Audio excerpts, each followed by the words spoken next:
In flawless Italian, a maid's 10-year-old daughter shattered the silence of a London auction, exposing a $300 million masterpiece that was nothing but a lie. That painting is fake.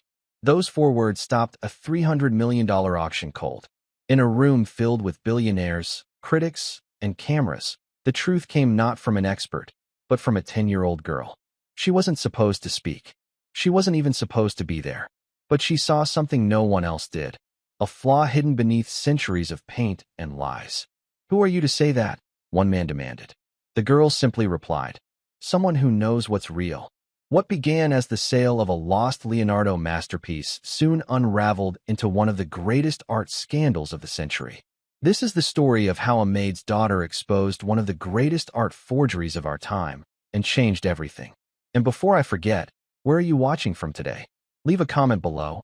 We love seeing how far these stories reach. Enjoy the story. Her great-grandfather taught her that art never lies. But people do. The little girl stood silently near the back of the grand auction hall, a ghost in a world of impossible wealth. Her mother had told her to be invisible, and 10-year-old Clara was trying her very best. The air in the Ellington auction house in London did not feel like normal air. It was thick and heavy, scented with expensive perfume, old money, and the electric hum of greed. Light from colossal crystal chandeliers glinted off diamond necklaces and the polished rims of champagne glasses. Men in exquisitely tailored suits spoke in hushed, serious tones, their voices like the rustle of banknotes. Women with faces pulled tight and smoothed by surgery stood like elegant statues, their eyes scanning the room, assessing wealth and status with practiced ease.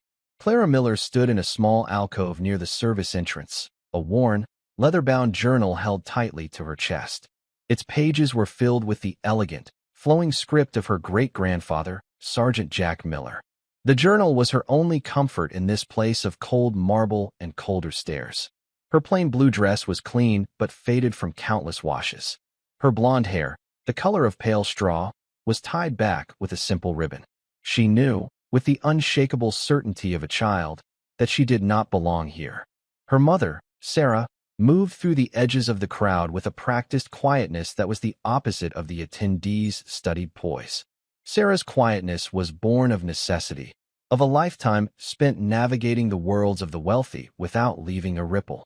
She carried a small box of catalogs for her employer, her face a careful mask of polite efficiency. But Clara, who knew her mother's face better than any book, could see the tiny lines of worry around her eyes.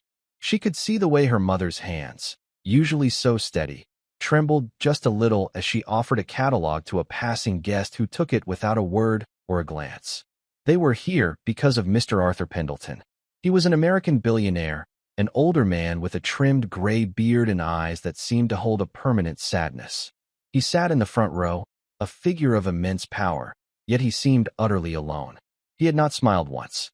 Since his wife, Eleanor, had passed away a year ago, a great stillness had fallen over him. Eleanor had been the one with the passion for art. She had filled their penthouse in New York with beauty and light. Arthur had simply paid the bills.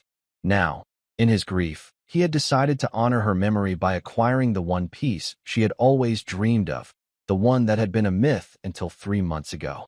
The reason for the entire event, the source of the electric tension in the room, stood on a velvet-draped easel on the main stage. It was a painting titled La Dama Silenziosa, the Silent Lady. It was billed as a lost masterpiece, a newly discovered portrait by the greatest master of all, Leonardo da Vinci. The woman in the portrait was beautiful, with an enigmatic smile that was already being compared to the Mona Lisa's. Her eyes seemed to hold a secret, and the soft, smoky blending of light and shadow, the famous sfumato technique, was so masterful it took one's breath away.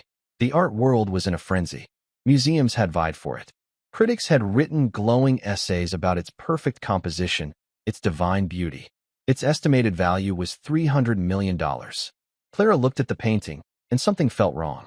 She had spent hundreds of hours staring at prints in her great-grandfather's books. He had been more than a soldier.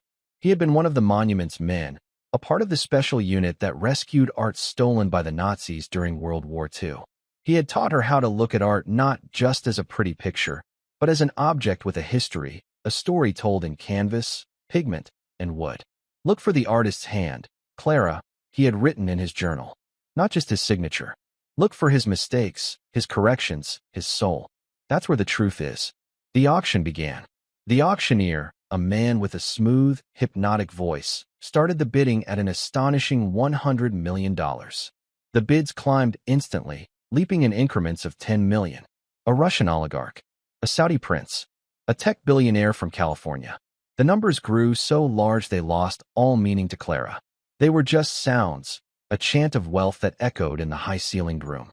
Mr. Pendleton sat perfectly still, his hand not moving. He waited, his gaze fixed on the painting. It was a piece of his wife's soul he was trying to buy back. The bidding slowed at 270 million. The room grew quiet, the air crackling with anticipation. $270 million, bid by the gentleman on the phone. The auctioneer said, his voice smooth as silk. Do I hear 280? The room was silent. Mr. Pendleton slowly raised his paddle. $280 million, the auctioneer cried, his voice ringing with triumph. A new bid from Mr. Arthur Pendleton.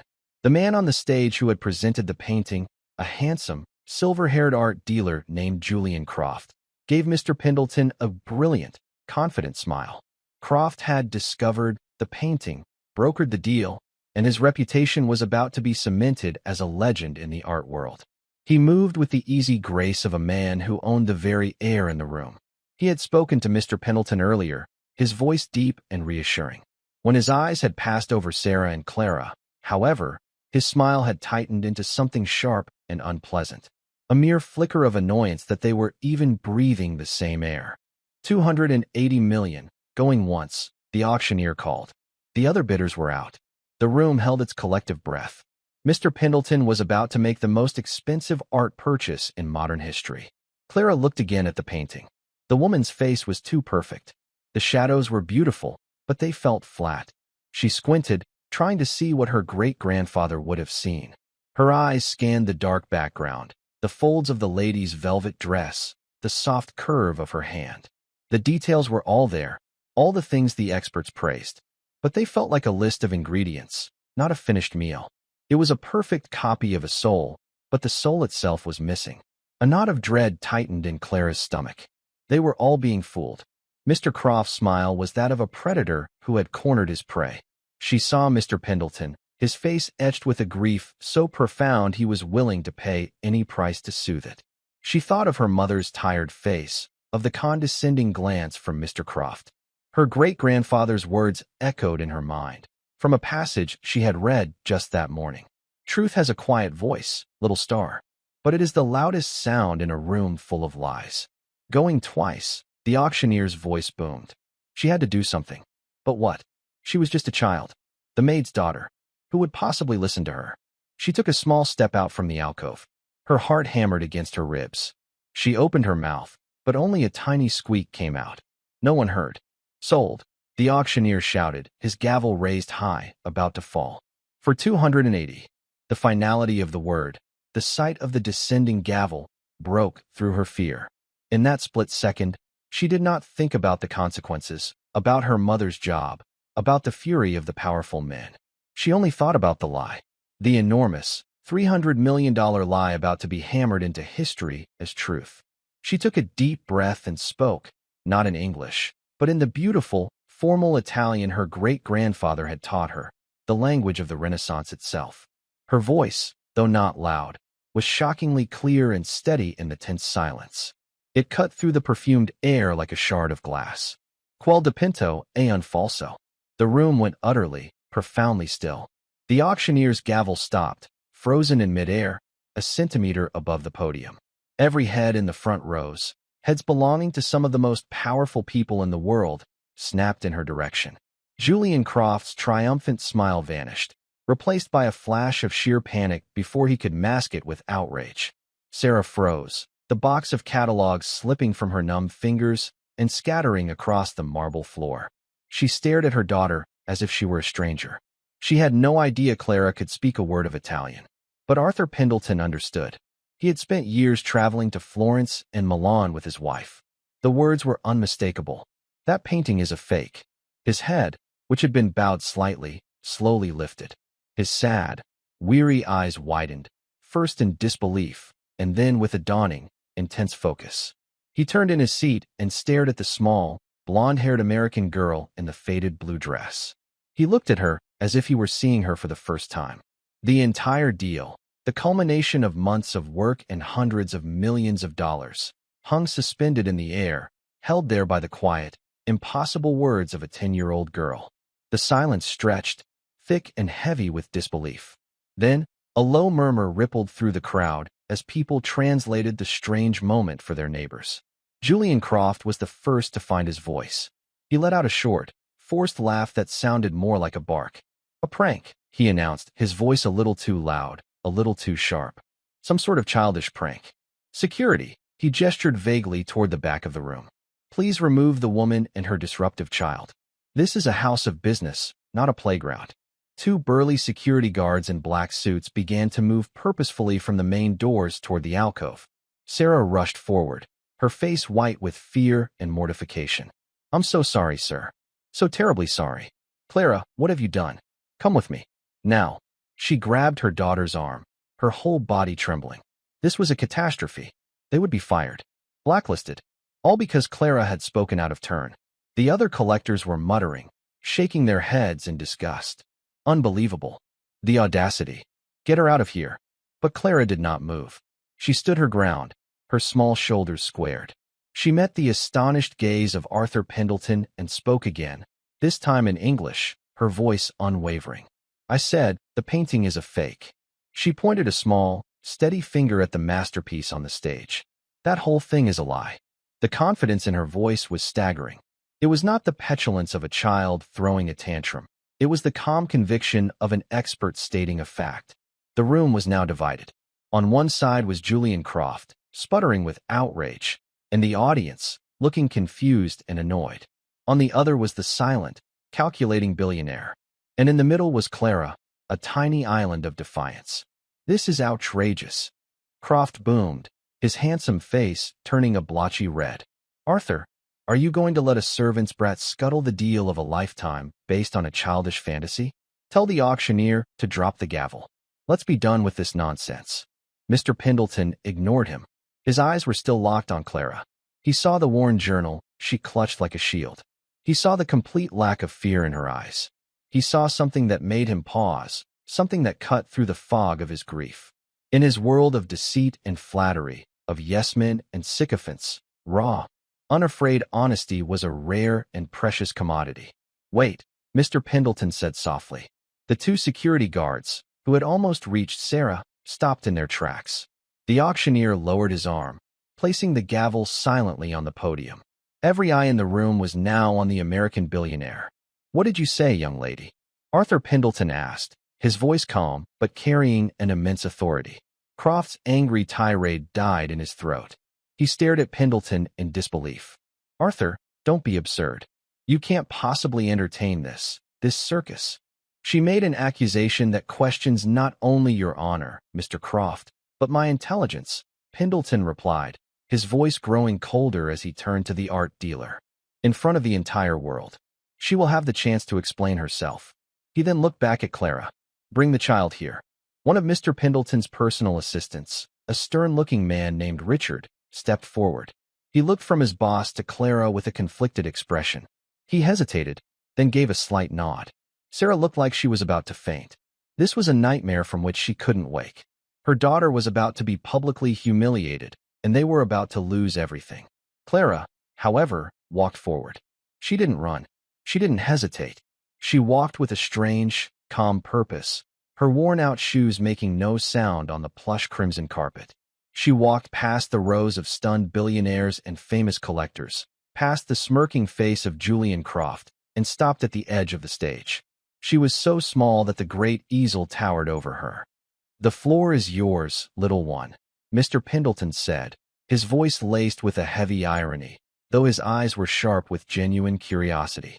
Tell us all how you, a child, no more than the legion of experts and critics who have authenticated this masterpiece. Explain this lie." Clara took a breath, the scent of money and dust filling her lungs. She placed her great-grandfather's journal on the edge of the stage. Then, She looked up at the painting of the silent lady. "You don't have to be old to see the truth," she began, her voice small but carrying in the profound silence. "You just have to know where to look." She pointed to the canvas. Real masterworks from the late 15th century, especially from Leonardo's workshop in Lombardy, were often painted on fine linen canvas with a specific herringbone weave. It was a local specialty. If you look closely at the texture, especially where the paint is thinnest in the background, she paused, looking directly at Mr. Pendleton. "This canvas has a simple tabby weave. It's a good quality canvas, but it's the wrong kind. It was probably made in the 18th or 19th century and then aged with chemicals to make it look old." Julian Croft let out another scornful laugh. "Preposterous. She's been reading fairy tales." The provenance of the canvas was certified by the Delacroix Institute. Clara ignored him, her focus absolute. She pointed to the deep, rich blue of the lady's velvet gown. "And the paint," she continued. "The color is wrong. Leonardo was famous for his use of ultramarine, made from grinding lapis lazuli stones. It's a very expensive, very specific pigment. Under a microscope, you can see the sharp, crystalline structure of the ground stone. It reflects light in a unique way. This blue," she squinted, "is too smooth. It's too uniform. It looks like Prussian blue." A few quiet gasps came from a group of museum curators standing near the side of the room. "And what, my dear?" Croft asked, his voice dripping with sarcasm. "Is Prussian blue?" Clara finally turned her clear blue eyes on him. "It's a synthetic pigment," she said simply, "and it wasn't invented until 1706, more than 200 years after Leonardo da Vinci died." A heavy, shocked silence fell over the room. The seed of doubt had been planted, and it was a powerful one. The curators were now whispering furiously amongst themselves. Mr. Pendleton leaned forward, his elbows on his knees, his skepticism beginning to melt away, replaced by an intense, burning curiosity. "Impressive theories, little girl." Croft sneered, though a bead of sweat was now visible on his temple. "Did you learn that in your art class?" "I learned it from my great-grandfather," Clara said, tapping the journal. "He was Sergeant Jack Miller. He was part of the Monuments Men. He saved art from the Nazis. He was a hero. He knew more about history than anyone. He taught me that forgers are clever, but they're also arrogant. They always miss one small thing, one little detail that gives them away. But that's not the biggest mistake," Clara said, her voice dropping slightly, drawing them all in. "The biggest mistake is something you can't see. It's what's underneath." She looked at Mr. Pendleton. Leonardo was a perfectionist. He was always changing his mind. His paintings, when you look at them with a special camera, with infrared reflectography, are full of changes. They're called pentimenti. He would move a hand, change the angle of a head, adjust the fold of a sleeve. You can see the original drawings, the first ideas, right there under the paint. She turned and pointed at the painting one last time. "This painting is too perfect. I promise you, if you scanned it, you would find no changes. You would find a perfect, clean underdrawing. It's not the work of a master creating something new. It's the work of a copyist, carefully tracing a finished design." Then, she delivered the final, devastating blow. "And the forger, he left his signature." "What are you talking about?" Croft demanded, his voice cracking. "There is no signature." "There is," Clara said softly. "You just don't know what you're looking for." She directed her words to Mr. Pendleton. In the dark background, just over her left shoulder, there's a tiny dragonfly painted into the shadows. It's almost invisible. The artist probably thought it was a clever touch, a little sign of life in the darkness. All eyes strained to see it. From a distance, it was impossible. "That specific way of painting a dragonfly," Clara said, her voice filled with a cold certainty that chilled the room. "With the two sets of wings slightly offset, was the secret signature of a man named Erich Hoffmann. He was a German art restorer who became one of the most famous forgers of the 20th century. He sold fakes to Hermann Göring and the Nazis. My great-grandfather investigated him after the war. He wrote all about it. He called the dragonfly Hoffmann's little mark of pride." She paused, letting the weight of her words settle. "Whoever made this painting," she concluded, her voice soft but devastating, "wasn't Leonardo da Vinci.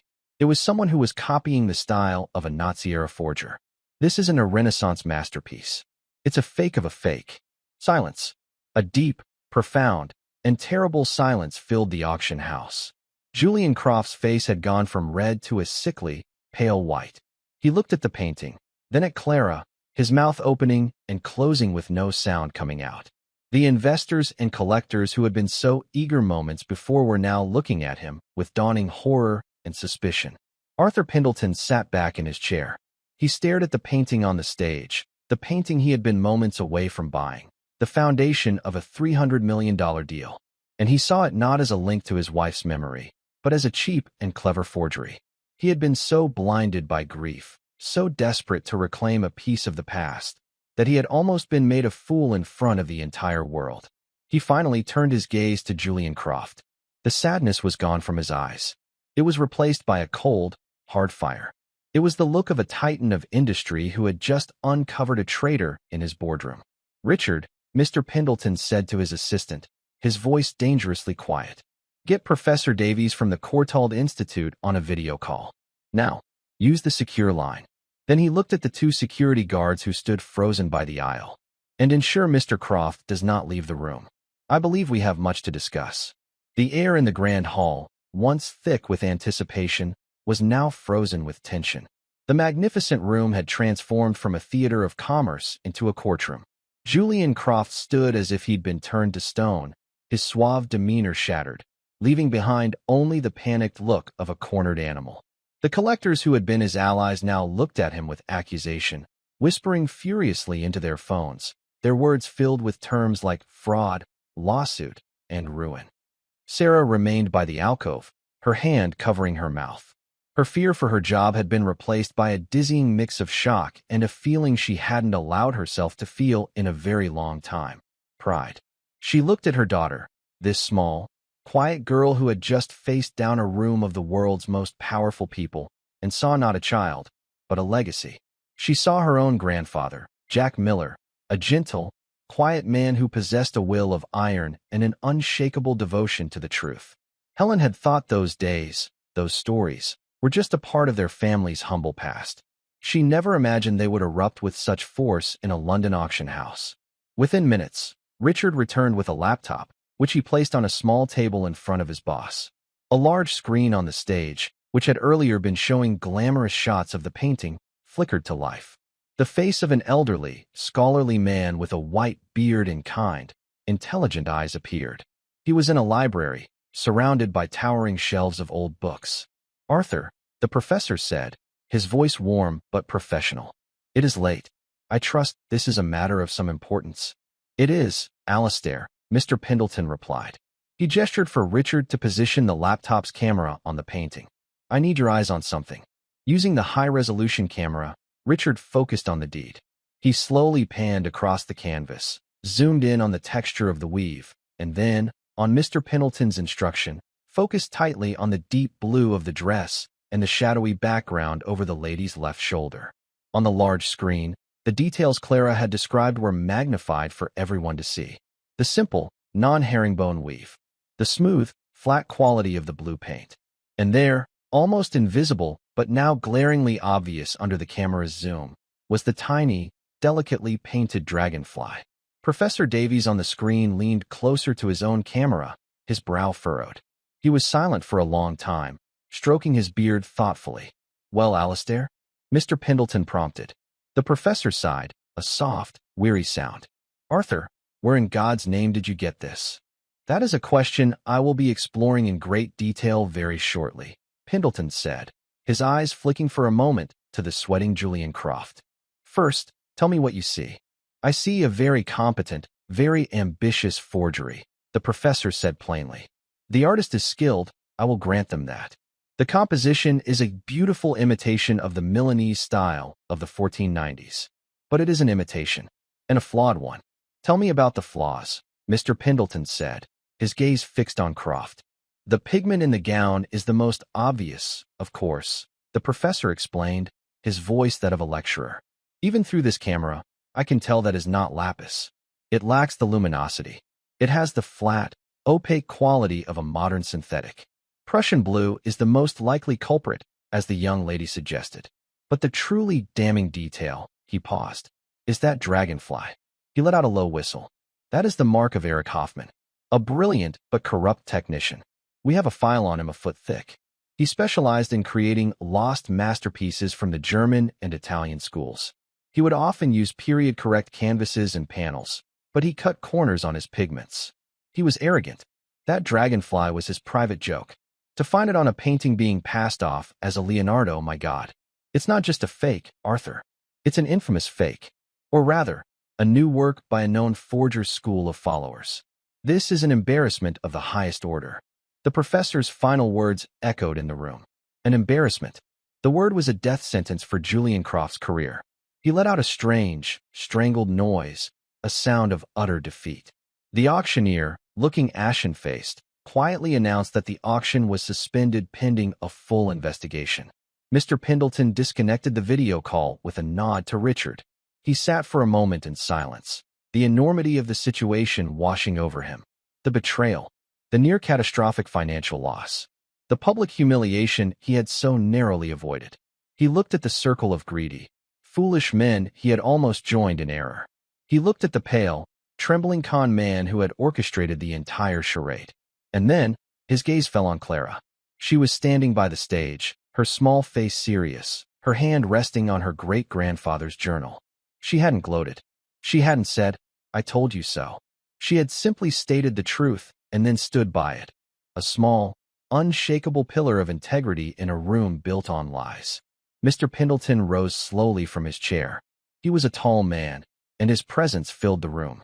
The other men fell silent, watching him. He walked to the front, his steps measured and deliberate. He ignored Julian Croft. He walked right past the security guards. He stopped directly in front of Clara. Sarah held her breath. She didn't know what to expect. A dismissal? A thank you? A handful of money to make them go away? Mr. Pendleton looked down at Clara, his dark eyes searching her face. Then, he did something that stunned everyone in the room. He bowed. It was not a shallow nod of the head. It was a deep, formal bow, a gesture of profound respect from a billionaire to a 10-year-old girl in a faded blue dress. "In my life," Arthur Pendleton said, his voice resonating with a deep, newfound emotion, "I have been surrounded by advisors, experts, and men of great wealth. Today, my fortune and my late wife's honor were not saved by any of them. They were saved by a little girl with clear eyes and a hero for a great-grandfather." He straightened up and looked at Sarah. The polite mask of the employer was gone. He looked at her with genuine gratitude and respect. "Your daughter, madam, is an extraordinary person. You must be very proud." Sarah could only nod, her throat tight with emotion. Mr. Pendleton then turned to Richard. His voice was once again steel. "Richard, please escort Mr. Croft to my private suite upstairs. Have security join him. Inform him that my lawyers will be there in 20 minutes. The rest of these gentlemen," he said with a sweep of his hand toward the other bidders, "are free to go." The game was over. Defeated and humiliated, Croft was led out of the room like a prisoner.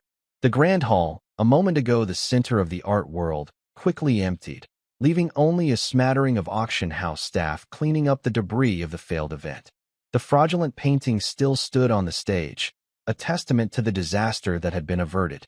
Mr. Pendleton gestured to a small, private lounge off the main hall. "Please," he said to Sarah and Clara, "join me. You are no longer staff here. You are my honored guests." Hesitantly, Sarah and Clara followed him into a quiet room furnished with leather armchairs. Mr. Pendleton sat opposite them, not in an imposing way, but creating an atmosphere of intimacy. "I owe you a debt I can never truly repay," he said, looking at Clara. "But I must try. Tell me, what can I do for you? Anything you desire. A gift? A reward?" He was thinking of money, of course. A trust fund for her education, a new house for her mother. He could secure their future for the rest of their lives. It was the simplest, easiest way to show his gratitude. Clara looked at her mother, then back at Mr. Pendleton. She thought for a moment. She wasn't thinking about toys or clothes. She was thinking about something else entirely. "Your wife?" she asked softly. "She really loved art, didn't she?" The question was so unexpected, so personal, that Mr. Pendleton was momentarily taken aback. The hardness in his face softened. "Yes," he said, his voice quiet. "She did. It was her whole world." "Did she have a favorite painter?" Clara asked. "Besides Leonardo," he said with a sad smile. She loved the Dutch masters. Vermeer, the way he painted light. She said he didn't just paint light, he painted the feeling of a quiet morning. He used lead tin yellow. Clara said, her eyes lighting up. It's a special color. It's how he made the light look so real. Nobody makes it anymore. The billionaire stared at her, astonished. In that moment, he realized that the reward this child wanted wasn't something he could buy, but something he could share. Knowledge, passion, the very things his wife had cherished. He had been trying to buy a trophy in his wife's name, when all along, her real legacy was sitting right in front of him, in the heart and mind of this little girl. He stood up. Come with me, he said. Both of you. Mr. Pendleton led them not out to the street, but to a private elevator concealed behind a paneled wall. As they ascended, the distant noise of London faded, replaced by a gentle hum. The auction house is for business, Mr. Pendleton explained, his voice softer in the confined space. For events with men like Julian Croft. But my home, my gallery, that is for the soul. The elevator doors opened directly into the most magnificent apartment Clara had ever seen. It was a sprawling penthouse with glass walls that offered a breathtaking panorama of the city skyline. But it wasn't the view that made Clara gasp. It was the art. The walls were lined not with bland, modern decorations, but with masterpieces. A vibrant Monet water lily scene hung over a fireplace. A pensive portrait by Rembrandt occupied a place of honor. A delicate Degas sculpture of a dancer stood on a pedestal. It was a private museum, a sanctuary of beauty. Eleanor collected all of this, Mr. Pendleton said softly, a flicker of pain and pride in his eyes. Every piece has a story. He walked them into a room that was clearly a library and a study. Bookshelves stretched from floor to ceiling, filled with art history tomes. In the center of the room, on a large, intricately woven Persian rug, were several deep leather armchairs and low tables, inviting quiet contemplation. The air smelled of old paper, leather, and the faint, pleasant scent of beeswax polish. To Clara, it smelled like her great-grandfather's study. It smelled like home. She spent most of her time in here, Mr. Pendleton said, gesturing around the room. Planning, researching. She was meticulous. He walked over to a small, elegant desk in the corner and picked up a checkbook. It was the solution of a billionaire, a simple transaction. Sarah's stomach tightened. The money would change their lives. It would mean an end to the constant worry, the second job cleaning offices, the fear of falling behind. But somehow, after the conversation about Vermeer, it felt inadequate. It felt like a payment for a service rendered, and what Clara had done was so much more than that. Before Mr. Pendleton could write, Clara spoke, her voice pulling their attention to a small painting that hung in a place of honor over the desk. It was a simple, beautiful scene of a woman reading a letter by an open window. The light streaming in was so real it seemed warm. That one is real, she said, her voice filled with a quiet awe. The statement, so different from the one that had shattered the auction, hung in the quiet air of the library. Mr. Pendleton froze, his pen hovering over the check. Sarah's heart leaped into her throat. Oh, Clara, no. Not now. Don't push your luck. Mr. Pendleton slowly put the checkbook down and walked back to her. His face was unreadable. That is a Vermeer, he said. The love letter. It was Eleanor's most prized possession. Clara nodded, not taking her eyes off the painting. I know, she whispered. She pointed to a tiny detail on the tiled floor in the painting. See there? The chip in the corner of the blue tile? He painted the flaw. My great-grandfather said that's how you know something is real, because real things aren't perfect. Forgers are afraid of mistakes. But masters know that's where life is. Mr. Pendleton stared at the tiny, chipped tile, a detail he had looked at 1,000 times but never truly seen. He had cherished the painting for its value, for its fame, for the fact that his wife had loved it. Now, this 10-year-old girl was showing him why she had loved it. She was giving him back a piece of his own wife's heart. He felt a sudden, sharp pang, not of anger, but of something else, a sense of being unmoored. How much of what he thought was real was actually just a story he'd been told? Croft's Leonardo was a lie. This Vermeer, this little chip in the tile, was the truth. Instead of becoming angry, he felt a strange sense of liberation. Clara wasn't just exposing fakes, she was revealing the truth. And the truth, he was beginning to understand, was more valuable than any artifact, any story, any amount of money. He let out a long, slow breath and then, to Sarah's utter astonishment, he began to laugh. It wasn't a small chuckle. It was a deep, hearty laugh that echoed through the vast library, a sound of genuine, unburdened amusement.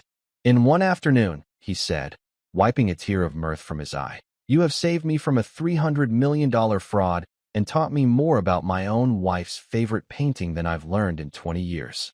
You, little girl, are the most expensive and most valuable guest I have ever had. He looked from Clara's serious face to Sarah's terrified one, and his laughter softened into a warm smile. Do not worry, Mrs. Miller. Your daughter is not in trouble. She is a revelation. He turned back to his desk, but he did not pick up the checkbook. He pushed it aside.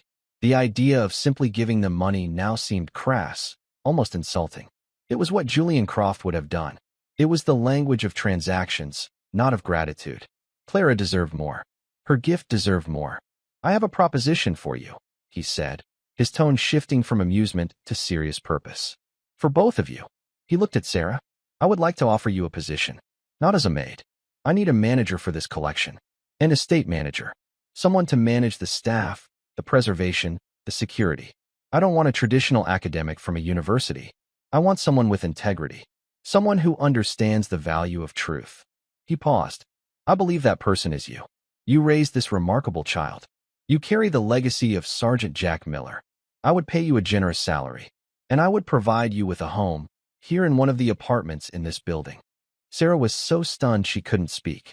An estate manager. A home.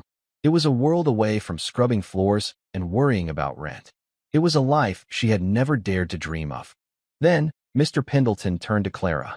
And for you, young lady, my offer is different. I do not want to give you a reward. I want to give you a responsibility. He swept his arm, encompassing the entire library and the magnificent collection beyond it. This will be your classroom and your playground. I want you to study every book, every painting in this collection. I want you to find the flaws. I want you to find the truths.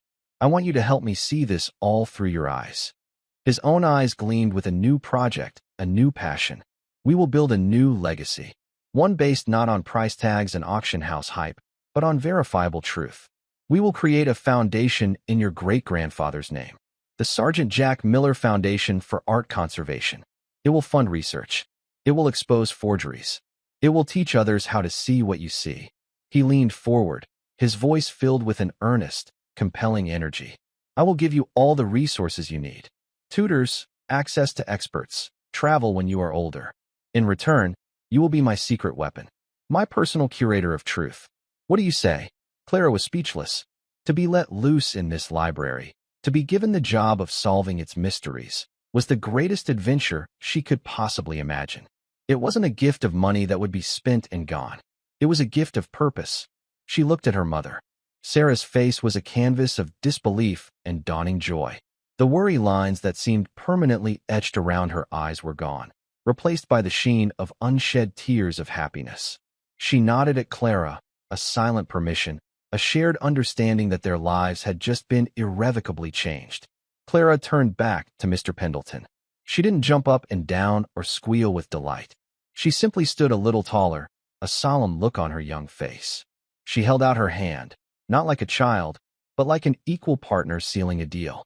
Okay, she said, her voice clear and steady. It's a deal.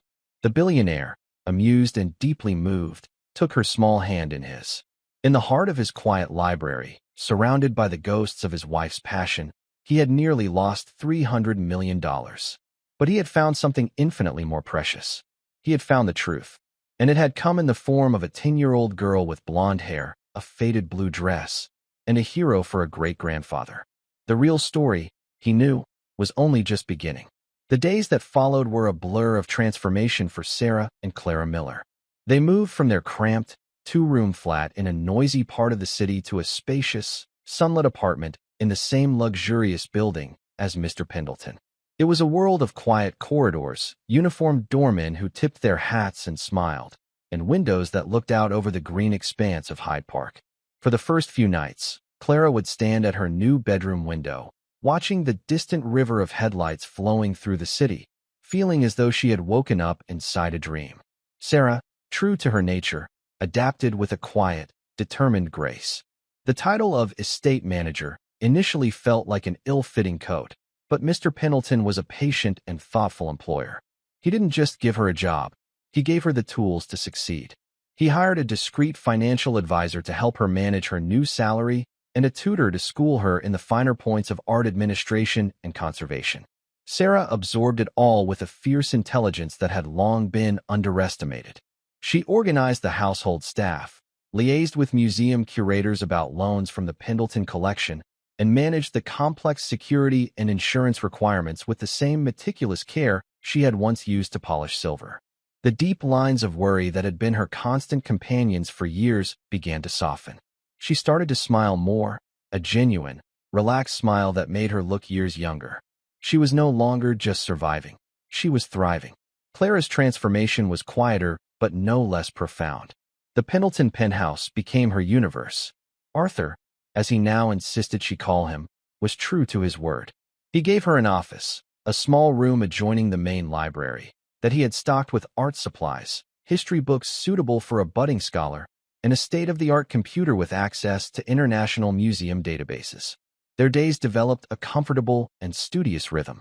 In the mornings, a private tutor would come to teach Clara her regular school subjects, math, literature, science.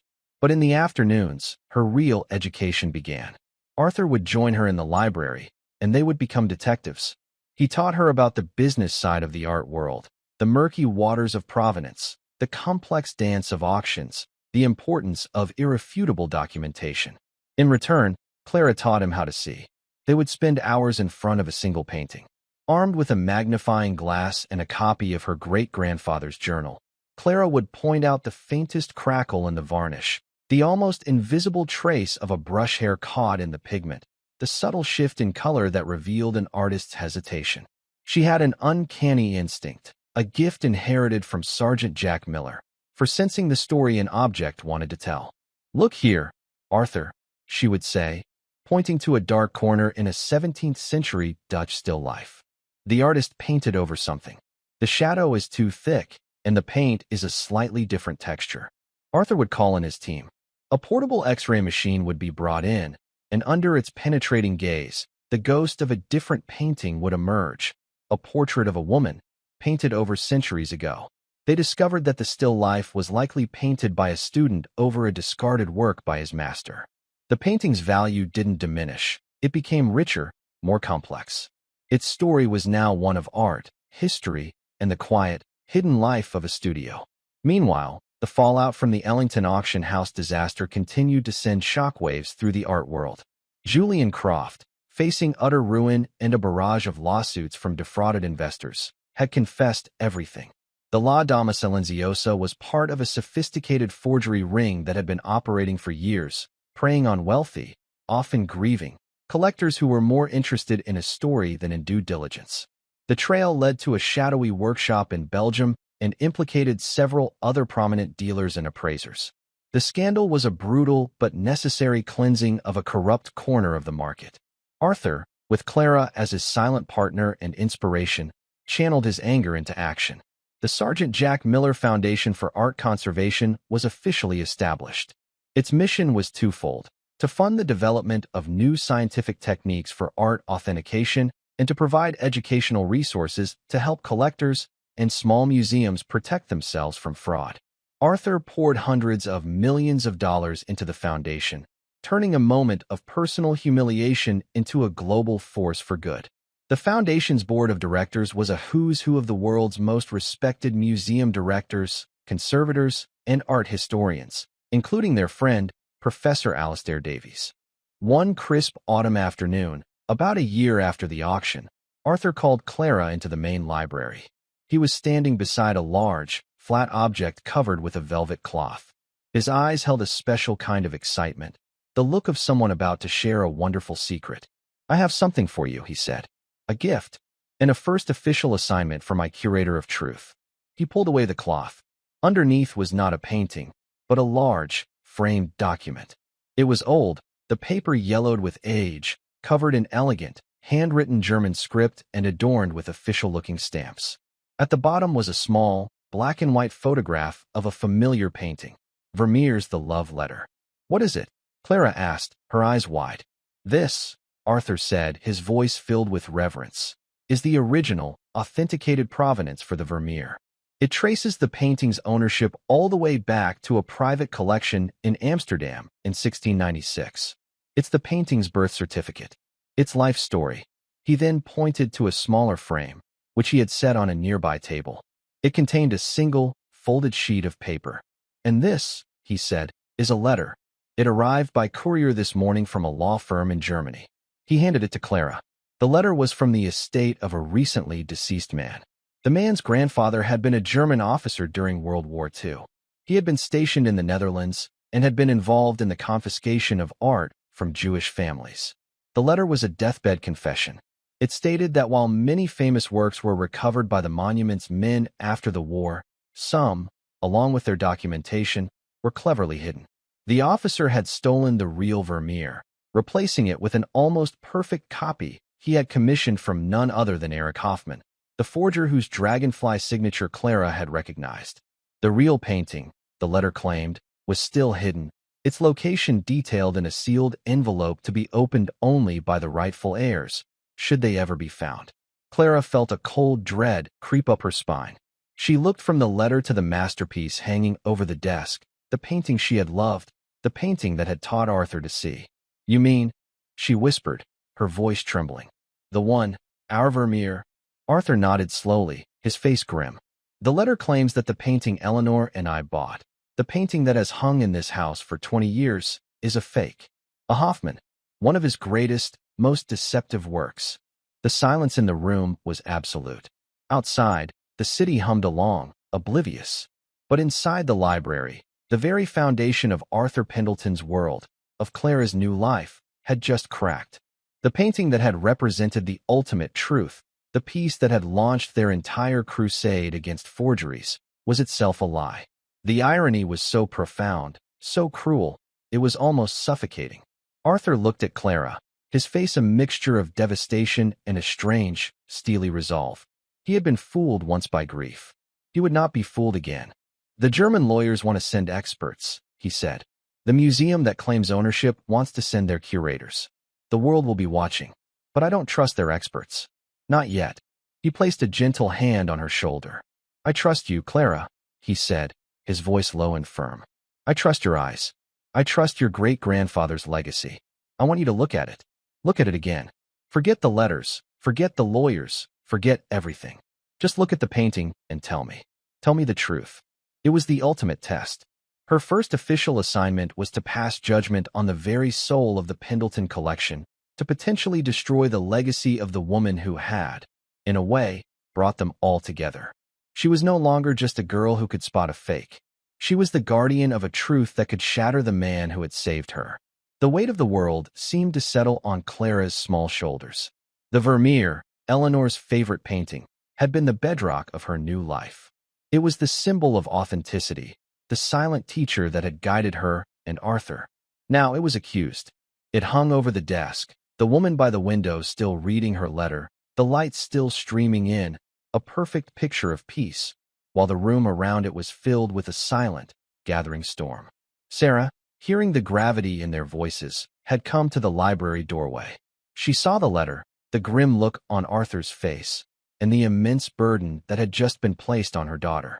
Her first instinct was to rush in, to protect Clara, to tell Arthur it was too much to ask of a child. But then she saw the look on Clara's face. The fear was there, yes, but underneath it was a quiet, focused intensity. This was not a game anymore. This was the work. This was the legacy of Sergeant Jack Miller coming to life. For the next 2 days, the library was sealed. It became Clara's laboratory and sanctuary. Arthur had every piece of equipment from the newly formed foundation delivered to the penthouse. High-resolution digital cameras, an infrared reflectography scanner, an X-ray fluorescence, XRF, spectrometer to analyze the elemental composition of the pigments. A team of trusted technicians operated the equipment, but Clara directed them. She started not with the science, but with her eyes. For hours, she simply sat in front of the painting, just looking. She looked until the figures and the story dissolved, and all that was left was color and texture and light.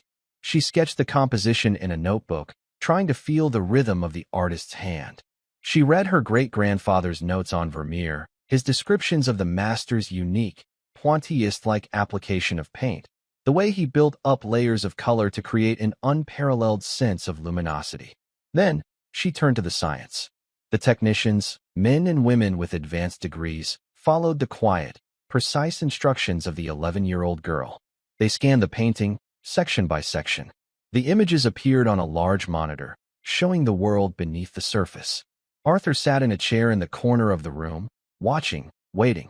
He didn't interfere. He had placed his faith in her, and he would see it through to the end. He had already spoken to his lawyers. If the painting was a fake, he was prepared to do the right thing, to publicly acknowledge the fraud, to help find the rightful heirs, and to lead the search for the real Vermeer. His reputation would suffer, but the truth, as Clara had taught him, was more important. The first results came from the infrared scan. Clara leaned forward, her eyes glued to the screen. Unlike the perfect, sterile underdrawing of the fake Leonardo, the Vermeer was a hive of activity. The angle of the woman's head had been shifted slightly. The position of the lute hanging on the wall had been moved a fraction of an inch to the left. It was full of pentimony. It was the work of a restless, creative mind, not a careful copyist. A small knot of tension in Clara's chest began to loosen. The artist was thinking. She whispered, more to herself than to anyone else. He was changing his mind. Next came the pigment analysis. The XRF spectrometer hummed as it scanned the canvas, producing a graph of elemental signatures. They tested the vibrant reds, the earthy browns, and the deep shadows. Everything was consistent with pigments used in the 17th century. Then, they focused on the most important color. The color of the light. The signature lead tin yellow. Clara held her breath as the machine analyzed the bright, sun-drenched patch of wall next to the window. The graph on the screen flickered, then resolved into a clear set of peaks. It was unmistakable. Lead tin. The chemical signature of the lost pigment. Erich Hoffmann, the forger, was a master, but his expertise was in pigments from the 19th and 20th centuries. He had never, in all his known forgeries, been able to perfectly replicate the unique, luminous quality of lead tin yellow. He used a cadmium-based yellow, which was a close match but chemically distinct. A wave of relief washed over Clara. "It's there," she said, her voice filled with quiet triumph. The light is real. But something was still bothering her. The letter. The confession. It had been so specific. So certain. A dying man's last words. Why would he lie? Forgers were arrogant. Her great-grandfather had written. They loved to leave a mark. The dragonfly was Hoffmann's mark. What if he had left a different kind of mark on this one? A mark designed not to be found for decades? She went back to the painting, her eyes scanning every inch. The chip in the tile. The folds of the dress. The woman's face. Nothing. It was perfect. Too perfect? No, the pentimony proved it wasn't. Her gaze fell upon the letter in the woman's hand. In the painting, the letter was mostly a blur of white paint, the writing illegible, a suggestion of words rather than the words themselves. It was a private moment, not meant for the viewer to read. "Can we get a microphotograph of the letter?" she asked the lead technician. "The highest magnification we can get." The technician focused a powerful microscopic lens on the tiny rectangle of white in the center of the painting. The image on the screen zoomed in, past the cracks in the varnish, past the texture of the canvas, until the individual strokes of paint were visible. The writing was just a series of delicate gray and black squiggles. Meaningless. "Wait," Clara said. "Go back." Pan to the left edge of the paper. The image shifted, and then she saw it. Hidden in the shadows where the woman's thumb held the paper, disguised as the faint, almost invisible lines of a watermark, were two tiny, meticulously painted letters, E.H. Erich Hoffmann. The room went cold. The scientific evidence, the underdrawing, the pigments, all pointed to it being a real Vermeer. But there, hidden in plain sight, was the forger's signature. It was an impossible contradiction, a paradox painted onto canvas. Arthur stood up and walked over to the screen, staring at the tiny initials. A muscle twitched in his jaw. The confession was true. The painting was a fake after all. The work of a genius, a masterpiece of deception that had fooled the world for over 70 years, but a fake nonetheless. Clara felt a lump in her throat. She had failed. The truth was not a clean, simple victory this time. It was a heartbreaking defeat. But her great-grandfather's voice echoed in her mind. Look for the artist's hand, Clara, not just his signature. She looked from the initials on the screen to the real painting on the wall. She looked at the light, the impossible, living light that she knew, with every fiber of her being, was real. How could Hoffman have created that light? The XRF machine had proved he couldn't have. And then, like a key turning in a lock, it all made sense. He didn't paint the whole thing, Clara said, her voice trembling with the force of her discovery. Arthur turned to her, a look of confusion on his face. What are you talking about? Hoffman didn't forge the painting, Clara said, walking back to the original canvas, her eyes blazing with a new understanding. He restored it. She explained her theory, the words tumbling out of her. The painting was real. It had been damaged during the war, perhaps mishandled, a part of it scraped or torn. The letter in the woman's hand. That was the point of damage. Hoffman, the master forger and a brilliant restorer, was commissioned to repair it. And in his arrogance, while repainting the tiny, damaged section of the letter, he couldn't resist leaving his mark, his secret signature, hidden forever inside the masterpiece. The German officer didn't understand the nuance. He only knew Hoffman had worked on the painting, and he assumed, or lied, that it was a full copy. The dying man's confession was not a lie, but a misunderstanding, a family legend that had grown more dramatic with time. The painting is real, Clara declared, her voice ringing with absolute certainty. Eleanor's Vermeer is real. Hoffman just signed his repair work. To prove it, she directed the technicians to take a microscopic sample, a pinprick of paint, from the area of the initials, and another from a different white section of the letter. The lab analysis would take a few hours, but Clara already knew what it would show. The sample with the initials would have trace elements of modern binders mixed with the 17th century pigments. The other sample would be pure. As they waited, the library was filled with a new kind of silence. Not of dread, but of quiet, hopeful anticipation. Arthur looked at the Vermeer, his Vermeer, Eleanor's Vermeer, and saw it with new eyes yet again. He saw its history, its journey through wars and lies, its scars, and its survival. He saw the tiny chip in the tile and the secret signature of the forger, and he realized they were both the same thing. They were the marks of life, the proof of its authenticity. When the lab results came back, they confirmed Clara's theory completely. The painting was genuine.